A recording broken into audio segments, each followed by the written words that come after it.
One in plie. That's my mistake, right? But use your back. A lot of you don't use the back. And really stride. There you go. 2 steps, small round. Not too fast the first time. 4 times. 1, 2, 3.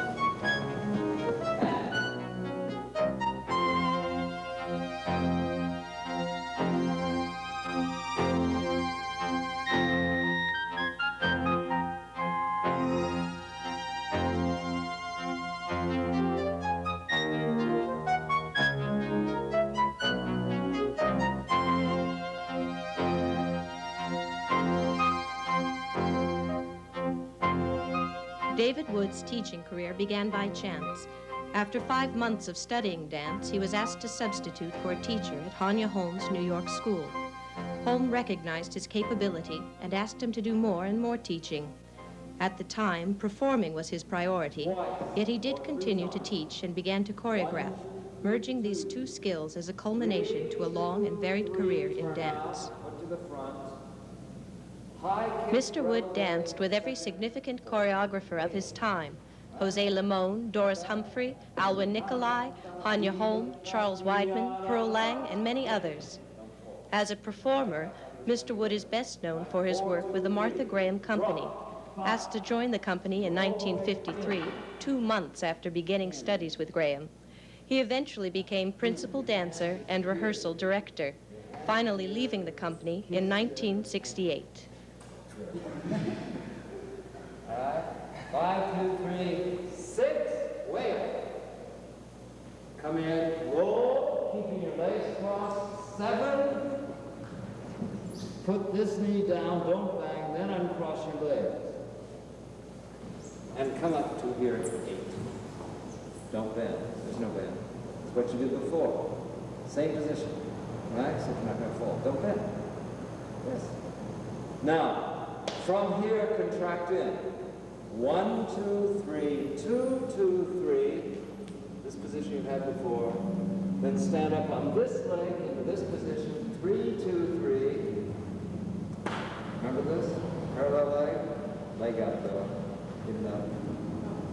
3, 2, 3. Attitude. 4. And you're ready to start on the other side. All right? Got it?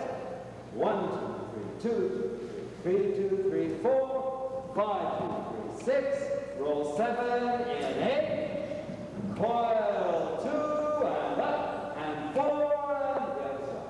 So I was still in plays when I came back, and all of a sudden I realized, this is what I want to do. I want to be in theater.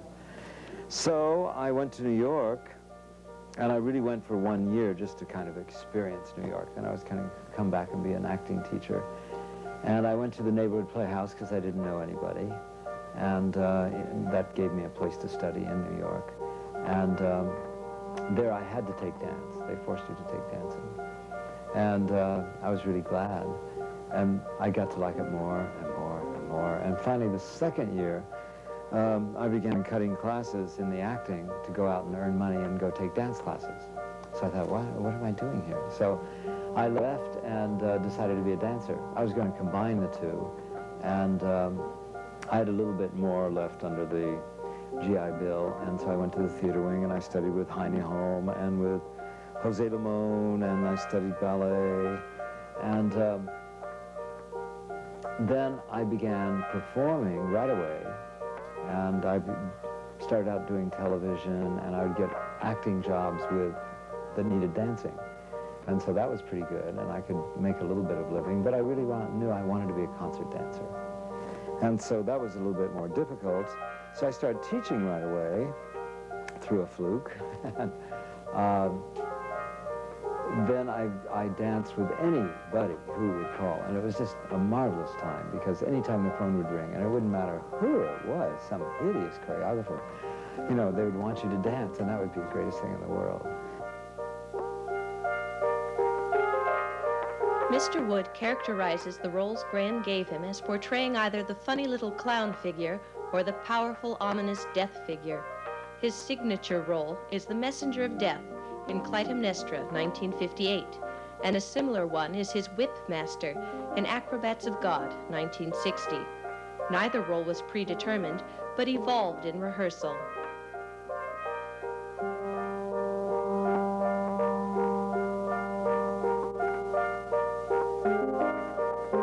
dancing with José Limón and Doris Humphrey, and Martha asked me to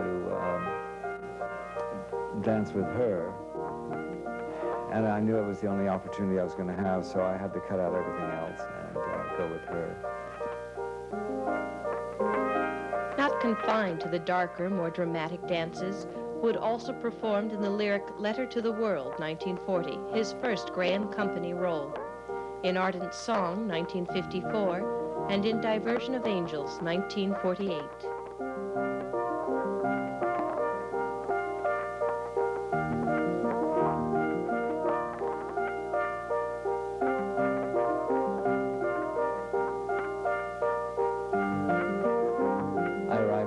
With, I think, $20 in my pocket. I worked as a Western Union messenger boy in Wall Street. I took pregnant women up to the labor room in Harkness Pavilion. I soda jerked at Wayland's drugstore. You know, anything that would just give me some, you know, to get by and so I could dance.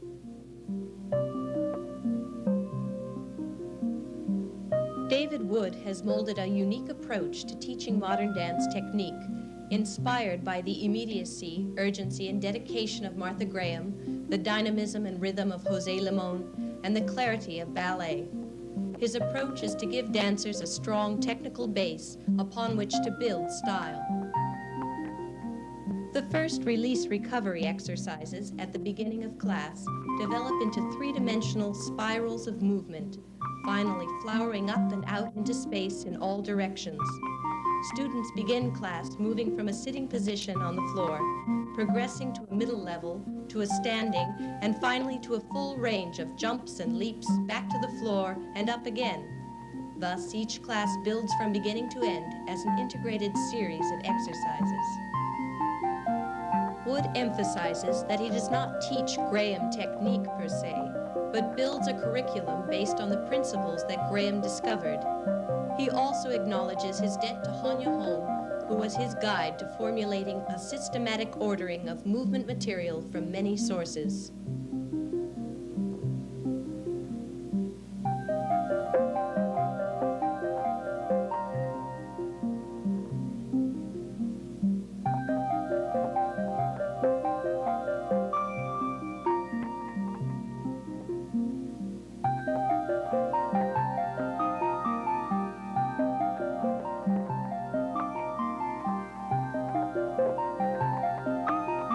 Graham's contraction-release principle permeates all class work. Wood introduces the cycle as a natural movement, born on the release-recovery of breath itself. Images are important to the full performance of movement. Wood makes ample use of both his and those of his teachers. Beginners start with basic elements, learning how to contract and release the center of their bodies. Intermediate students build strength by working off-center and extending their range of motion.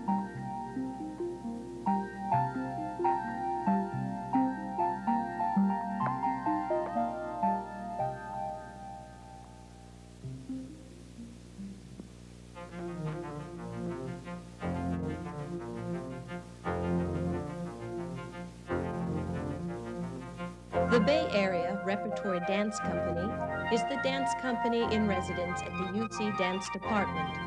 Directed by David Wood, students rehearse and perform new and repertory works during an annual home season and on tour. Students make remarkable progress in the course of studying with the UC Dance faculty, most dramatically demonstrated when a beginner finds himself in his fourth year dancing with the company, meeting professional standards of physical stamina and artistic accomplishment.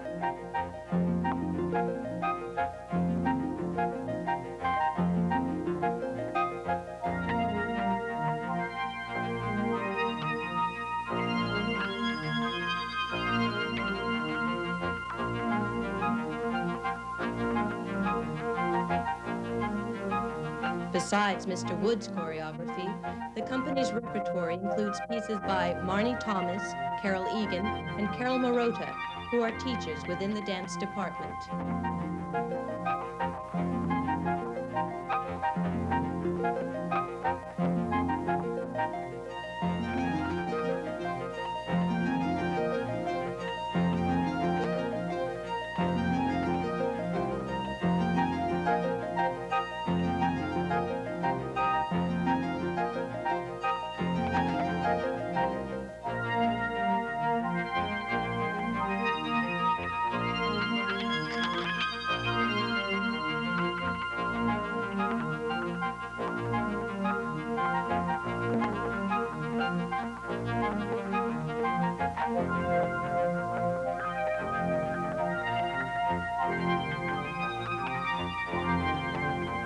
In 1984, Mr. Wood collaborated with director Bernard Bucky and composer John Thau in the staging of Honegger's opera Jeanne d'Arc au Boucher. This impressive spectacle, involving over 100 performers on stage and a live orchestra, was presented at the Zellerbach Auditorium in Berkeley.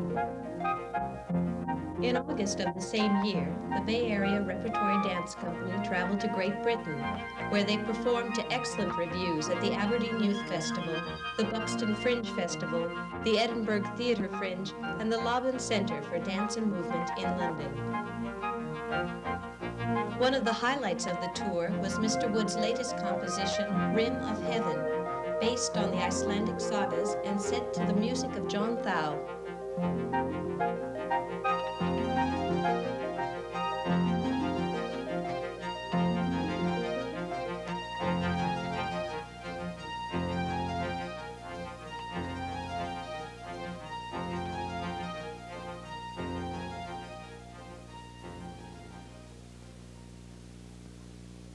We're very severe with them, we're very strict with them, but on the other hand, we try and be very positive also and give them confidence. We also try to emphasize, along with the technique, with the training, in other words, it's not just learning how to turn out your leg or how to extend it and building strength, it's also learning how to perform, learning how to be musical. Dancing encompasses so many things, and the technique class has to encompass all those things too, to train a person to be a dancer. So they start right away in class in learning how to perform. It's not something which is just, I think I mentioned it in class today, which just happens out of the blue somewhere. They really start, the minute they start walking across the floor, the minute they start doing something, they start to perform that movement. You're going to fall where first? Left. Downstairs. Where you're going to roll first? Upstairs. Upstairs.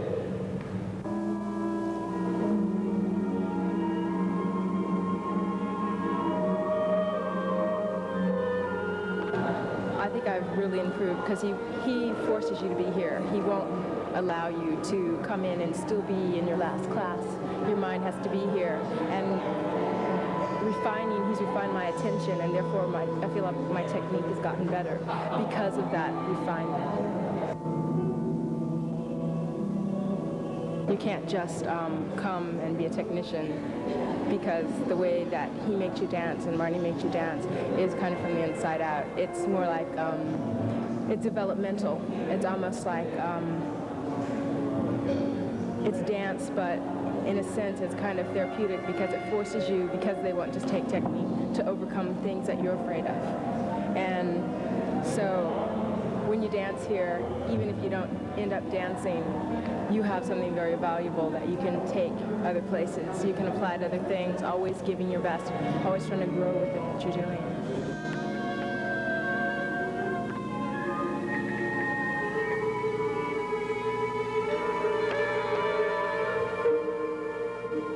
He pushes you more than you'd push yourself, even if you're just really going for it, putting 100%. He just, right when you think you're as high as you can be, or your legs as high as possible, he just says, higher. He knows your body really well, and so he can see anything that's going on, and so it's just kind of, you really have to build rapport, you really have to listen to him, because if you're not listening, he really hates that, and so it's kind of like, not only your body has to be in class, but your mind.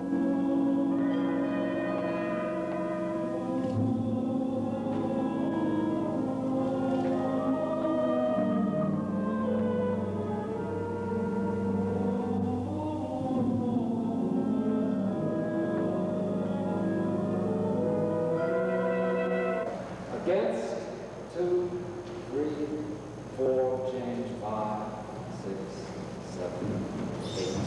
Leg 1, 2, rise 3, 4, traction 5, 6, that same place. Use your 3, 7, 8, and come from your center, way underneath. You're immediately on the inside. All right? Just once on the right, once on the left. But I'll watch you from the rear because we're not going to get out. All right? Here we go. And I hold.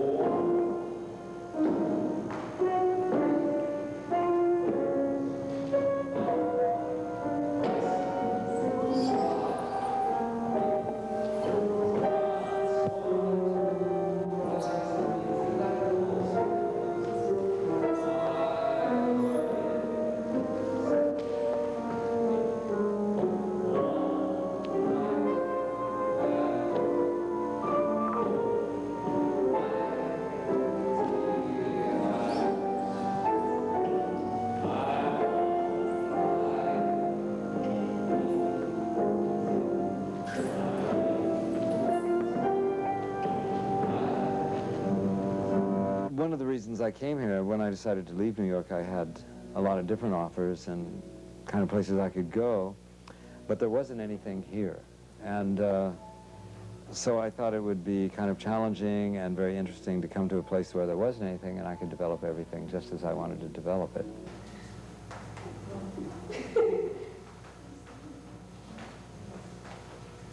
Try and make your movements less obvious. Your movements become dance movements also in the device of the power of it. So you don't just use an arm. Remember, you can even use a foot. You can use a leg in order to propel it. You can use your whole body to propel it. But even before choreography, I felt that there were two things that were really necessary to go on to begin to choreograph. And one was how to discover movement, how to make up movement, how to devise movement. So I made up this course called Sources of Movement, in which we get at movement in just many, many different ways. Then also the other thing that goes along with choreography is sound, music or sound. So they needed a knowledge of that. So I developed two courses there, rhythmic analysis, which is also for technique, so they begin to develop a physical sense of rhythm in their bodies. And then a course called music resources, which then teaches them about how to use music, how to go against music, how to, the different kinds of music one can use choreographically. So that by the time they come to choreography, they have a knowledge of movement and they have a knowledge of music. And they put these two things together choreographically.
David Wood, together with his wife Marnie Thomas, created the dance department at the University of California, Berkeley in 1968.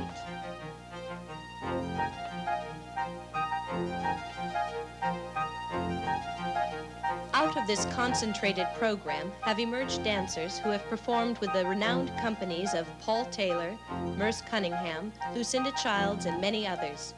Graduates have also formed their own successful companies or become teachers in their own right.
people develop as dancers, I think is just great. But as a teacher, I learned a long time ago from teaching at the High School of Performing Arts. We have a greater percentage of people here that go on and dance than we did there. But I learned there that when I found out that after about 4 years, 10 to 20% of the students were still involved in dance. And that seems to me, why am I doing this? You know, it's pointless. Finally, I realized I wasn't doing it just to teach people how to dance, but through dance, through the discipline, through meeting something that was so demanding, that you learned, you developed yourself as a person. So the most important thing, more important even than people going out and the satisfaction gotten from people going out and becoming dancers, is the satisfaction of people going out and becoming people.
The reason for the discipline in dance is that it is really demanding.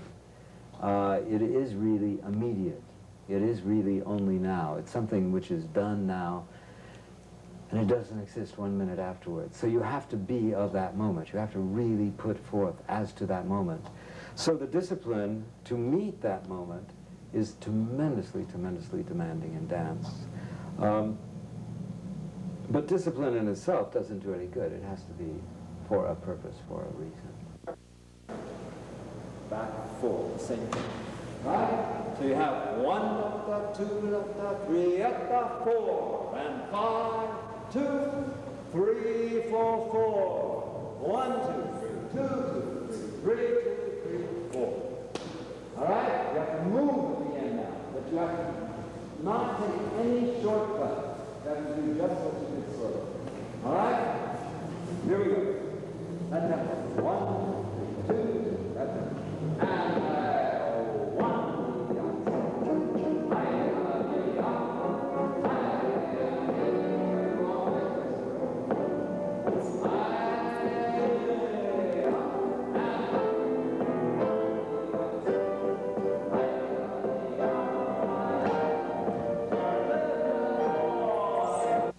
Certainly a family, and a family that's interested in the arts is tremendously influential.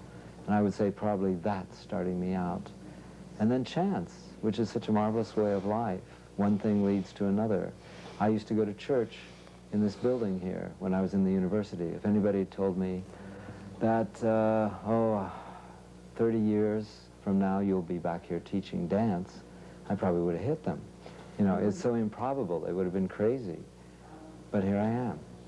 And the process of how one gets from one thing to another is so fascinating, and there's such chance that that's the greatest part of life.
windshield is as fit for the bombardier's clear eyes as it is stout to buffet the terrific winds a bomber creates in its flight. 40% of fuselage workers at Willow Run are women, but the goal of a Liberator an hour can't be reached until at least 20% more are added to take the places of inducted men.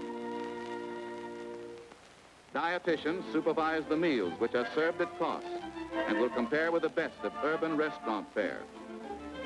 Lunchrooms and food wagons are conveniently placed all over the 87-acre plant. For mental digestion, the training school library provides relaxation and books for study. Girls qualify here for more important duties. To man these planes may force compulsory national service, but not if American women continue like these to fill up the ranks. Under the supervision of experts, women install the wiring which women have assembled, while the boys at the front sing a new version. The girl I left behind has the job I left behind, and she can have it too, till Johnny comes marching home again, till Johnny comes marching home. Jigs like these work as willingly for women as for men. Indeed, with women operators, they have already cut the 200,000 man-hours formerly required to build a bomber. Every one of these is 25% the product of women's hands, while these mighty 1,250 horsepower engines are equally the product of the hand that rocks the cradle. A new kind of sewing bee for the ladies, a new kind of club already felt in Berlin. Yet, it is no new service for woman to give to man inspiration and material for his flights. Sections are lowered into position by cranes, for the operation of which more women are needed, while below, women's hands guide pendant tons as fearlessly as men could do it.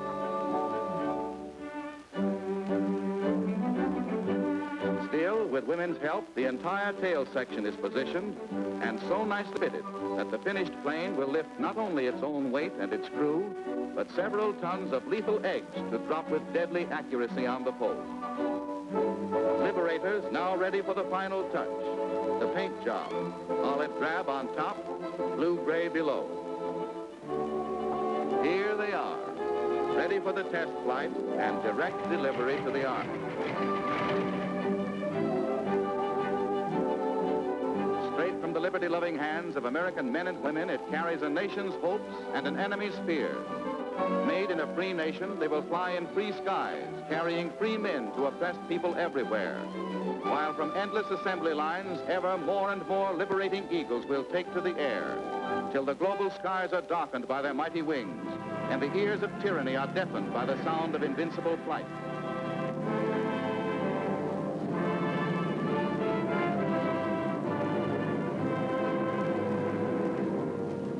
Your sisters, Miss and Mrs. America, helped fashion these falcons of freedom. Perhaps you too can help. Brother, husband, sweetheart may march up hostile shores under a canopy of these. Listen, the wings overhead. Look, the path at your feet. Hark, your sisters are calling. It is the song of women. American women on the warpath.